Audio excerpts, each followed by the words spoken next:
అసలు నిజంగా చెప్పాలి అంటే ఎప్పుడైనా ఎక్కడైనా ఎవరికైనా ఏదైనా శుభం కలిగితే ఆ శుభానికి కారణం ఎవరు అంటే శంకరుడే. నేను చెప్పట్లేదు ఈ మాట, శాస్త్రములు చెప్పే. శుభములన్నీ కుప్పలు తెప్పలుగా ఆయన పాదముల దగ్గర పడి ఉంటాయిట.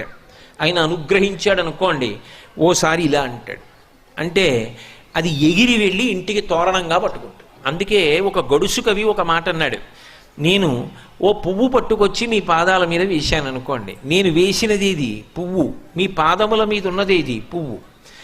నేను ఒక పువ్వు పట్టుకెళ్ళి మల్లికార్జున లింగం మీద వేశాను అనుకోండి, పరమ ప్రేమతో వేశాను అనుకోండి, ఆ పువ్వు ఓ ఏడాది తర్వాత నా ఇంటి మనవడు. నేను ప్రేమతో వేసిన పువ్వు 2 ఏళ్ల తర్వాత నా ఇంట్లో మనవరాలు. నేను ప్రేమతో వేసిన పువ్వు నేను కట్టుకునే ఒక ఇల్లు. నేను వేసిన పువ్వు నాలో కలిగేటటువంటి భక్తి,